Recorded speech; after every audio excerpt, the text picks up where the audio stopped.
Hello and welcome back to VHawks Podcast. Boy, did we have some shakeups. Good teams look bad, bad teams look good, mid teams, eh. They Meh. did mid things or they surprised in some way, shape, or form. Basically, this video is just going to be, do Matt and I have any crazy differences on our power rankings?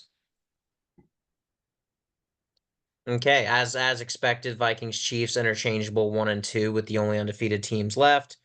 We also switched Lions and Ravens. Got Commanders at the same, Texans the same. Love to see that. You have the Packers higher than I do, which is surprising.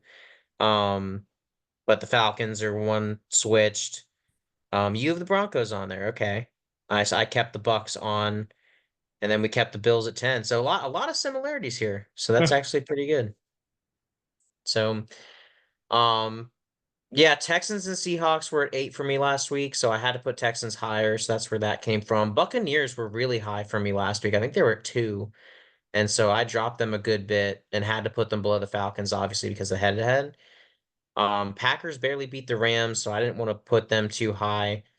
I think they were 11 for me last week, um, or maybe they were 10, so they at least got a bump up, but they didn't do anything much to impress me. Here was your list from last week.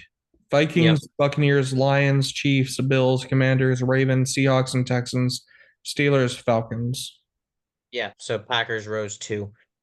Um, So yeah, or I guess 3 if you count the Seahawks because I put them both at 8. But anyway, um, but yeah, I mean, I'm not putting the Packers above any of these other teams because they haven't beaten the team. They beat the Colts and the Titans, and they beat the Rams, who are beat up to hell. So I mean, So the Rams they've beat got a the winning record, 49ers. huh? So the Rams beat the 49ers. They did, but the 49ers are also hurt as well. But I mean, and that's division weirdness. But anyway, I mean, again, they're on my top 10 for a reason. I think they're good. So I just need to see more from them. The Bills have obviously dropped uh, for losing 2 straight. Um, it sucks that I had to drop the Buccaneers so much, but I just got to give other teams more credit because I really wasn't expecting them to lose. Um, That Buccaneers team just needs but to get healthy right now. That's their biggest issue. Once they get healthy, I yeah, feel like they'd rise again. But right now, the Broncos lost. That was embarrassing. And giving up 500 yards to Kirk Cousins on a Thursday night game, that's tough. So that's the reason yeah, why I have the Buccaneers off right now, but they could easily be back on by next week. right. Yeah, I still need to see a little bit more from the Broncos. I mean, it's just hard to believe. I think with like they just seem to be up and down. So Yes, they also had three straight wins: Bronco or no, the Buccaneers, Jets, Raiders. Which the Raiders beat the Ravens, who you and me have both in the top five. So right. So Yeah. I guess also in that light, the Panthers would be in the top 10 too. So yeah. Yeah, I don't know. I mean, like I said, nothing too crazy. I just didn't want to bump the Buccaneers out of there completely. I mean, I think they can still bounce back. They play the Saints this week, so I think that should be a win.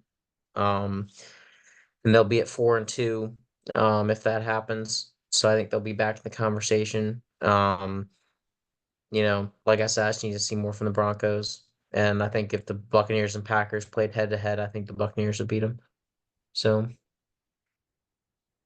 I but don't yeah, think either of us have anything too crazy nothing at all. Yeah. I mean, like I said, only one team difference different. for us, like being on there or not. And then a lot of ours are just switched or in the same spot. So, so yeah, love that. Love the consistency. Because basically our top six is the same. Yeah, pretty much. And then our 10 is also the same. So, gotta love it. Nothing too crazy. And And Seattle is a dumpster fire. and the only reason we are not 3-2 is Flores' defense. You can't handle Flores' defense. Everybody said, "Oh, Aaron Rodgers is going to figure it out. Oh, he's a veteran quarterback. There's nothing you can do to change him." Pick six. Interception number 2 on the ensuing drive. Gilmore calling game. I rest my case. Okay, Dan.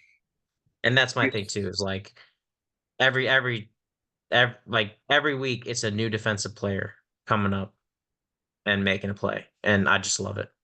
But anyway, yeah. Peace.